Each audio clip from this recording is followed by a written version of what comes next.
여러분 안녕하세요. 오늘은 우리 누구나 삶에서 한 번쯤은 겪게 되는 상실감에 대해 이야기해 보겠습니다. 상실감은 무엇인가를 잃게 되었을 때 느끼는 마음의 고통이라 할 수 있습니다. 그런데 이 고통을 누군가는 무탈하게 건너가는 반면 누군가는 마치 늪에 빠지듯 그 안에서 허우적대기도 합니다. 그래서 중요한 것은 상실감이 찾아왔을 때 그것을 어떻게 받아들이고 떠나보내는지에 대한 우리의 마음가짐이라 할 수 있습니다. 우리는 살면서 굴곡을 겪게 되는데요. 올라갈 때가 있는가 하면 내려갈 때가 있는 법입니다.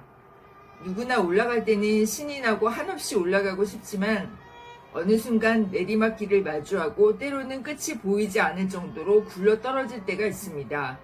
이때는 떨어진 바위를 끊임없이 굴려 올리는 시시포스의 마음으로 다시 올라가는 굳은 의지가 필요합니다.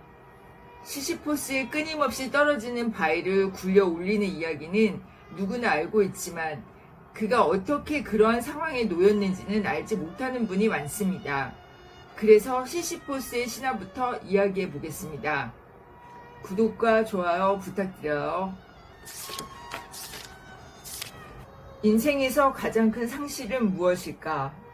그것은 존재가 소멸하는 자신의 죽음일 것이다. 그리고 사랑하는 사람의 죽음도 포함한다.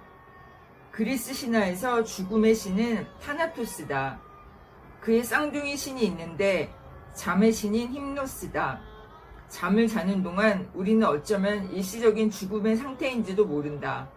그래서 고대 그리스인들은 잠과 죽음의 신을 쌍둥이라고 한 것은 아닐까. 그리스 신화에는 우리 인간에게 가장 큰 상실인 죽음을 2번이나 속아 넘긴 사람이 등장한다. 그는 바로 코린토스의 왕 시시포스다. 그는 원래 꾀가 많고 거짓말을 잘하며 임기능변에 능한 사람이었다. 그런데 어느 날 올림포스 신들의 왕인 제우스를 화나게 하는 사건을 만든다. 그래서 제우스는 그에게 타나토스를 보낸다. 즉 제우스가 시시포스에게 내린 벌은 바로 죽음이었다. 자신에게 죽음이 닥칠 것을 예견한 시시포스는 타나토스가 당도하자 먼 길 오셨으니 차나 한잔 마시고 갑시다라고 하며 흰소리만 늘어놓고 이런저런 이야기를 하면서 정신을 쏙 빼놓았다. 타나토스가 방심하고 있자 시시포스는 타나토스를 결박해서 골방에 가두었다. 그렇게 해서 그는 죽음에서 벗어나게 되었다. 죽음의 신 타나토스가 없어지자 곤란해진 두 신이 있었다. 저승의 신인 하데스와 전쟁의 신인 아레스였다. 하데스는 저승에 들어오는 자들이 없어 저승에 심판되는 파리를 날리고 있었고 저승 인구는 더 이상 늘어나지 않았다. 또한 전쟁의 신인 아레스는 아무리 인간들에게 분란을 일으켜 전쟁을 일으켜도 죽는 병사가 없으니 싸움이 판가름이 나지 않는 것이었다. 그래서 성질 급한 아레스는 시시포스의 집에 가서 직접 죽음의 신인 타나토스를 구해서 데리고 나왔다.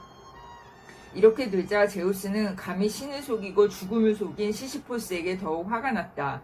그래서 타나토스에게 다시는 속지 말라고 몇 번을 당부하면서 시시포스에게 다시 보냈다. 그러자 시시포스는 타나토스가 오기 전에 아내에게 자신이 죽은 후 시체를 내버려 두고 장례식을 치르지 말라고 했다. 타나토스와 저승의 세계로 내려간 시시포스는 불만을 터뜨리기 시작했다. 내가 못된 아내를 만나 죽었는데 장례식도 치러주지 않으니 어찌 이럴 수 있냐고 저승의 신인 하데스에게 만날 때마다 같은 말을 반복했다. 그리고 아무리 저승이지만 이렇게 불공평해도 되냐고 따지기까지 했다. 누구는 호화롭게 장례식을 치르는데 내 팔자는 박복해서 시체가 썩어 들어가도 누구 하나 거들떠보지 않는다고 하소연했다. 결국 하데스는 시시포스에게 3일의 시간을 줄 테니 지상으로 올라가 장례식을 치르라고 하였다. 하지만 지상으로 올라간 시시포스는 저승으로 돌아갈 생각을 하지 않고 다시 살아나서 즐겁게 인생을 살아갔다. 이에 더 이상 참을 수 없게 된 제우스는 시시포스를 끌고 저승으로 내려가 저승에서 가장 깊은 곳인 타르타로스에 가두었다. 그리고 매일 바위를 언덕 꼭대기까지 굴려서 올린 다음 그 바위가 언덕 아래로 굴러 떨어지면 다시 굴려 올리는 형벌을 내렸다. 이것이 바로 그 유명한 시시포스의 이야기다. 그는 인간으로서 유일하게 죽음을 2번이나 피해갈 수 있었다. 우리는 시간 앞에서 참으로 무기력하다. 인생에서 어떤 것을 얻었다고 생각하는 순간 소나기에서 하나둘 빠져나가게 마련이다. 영원히 자신의 건강을, 젊음을, 생명을, 재산을 지켜내는 것이 어렵다는 것을 모르는 사람은 없다. 그렇기에 항상 자신이 가지고 있는 것을 잃어버릴까봐 노심초사하면서 지낸다. 앞으로 내가 계속 건강하게 지낼 수 있을까? 우리 아이들은 건강하게 자라서 좋은 직업을 가질 수 있을까? 내 재산이 줄어들지 않고 죽을 때까지 여유있게 살아갈 수 있을까? 우리 부모님이 몹쓸병에 걸리지 않고 오래오래 사실 수 있을까? 내가 지금 누리고 있는 회사에서의 좋은 위치를 계속 유지할 수 있을까?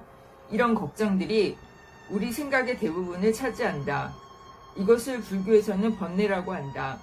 분명 없어지고 싫어지고 상실되는 것을 알지만 손에 움켜쥐고 절대로 놓지 않으려는 집착으로 인해 우리는 괴로울 수밖에 없다. 하지만 상실의 법칙은 누구에게도 예외가 아니다. 건강을 자부하던 사람이 느닷없이 암 선고를 받기도 하고 어떤 사람은 갑작스레 심근경색으로 쓰러지기도 하고 또 어떤 사람은 젊은 나이에 부치의 병을 앓기도 한다. 건강에 자신 있던 사람이라면 건강을 잃었다는 상실감 앞에서 마음의 상처도 클 수밖에 없다. 또한 우리는 영원히 내 곁에서 나를 지켜주고 돌봐줄 것만 같은 사랑하는 사람도 떠나보내야 한다.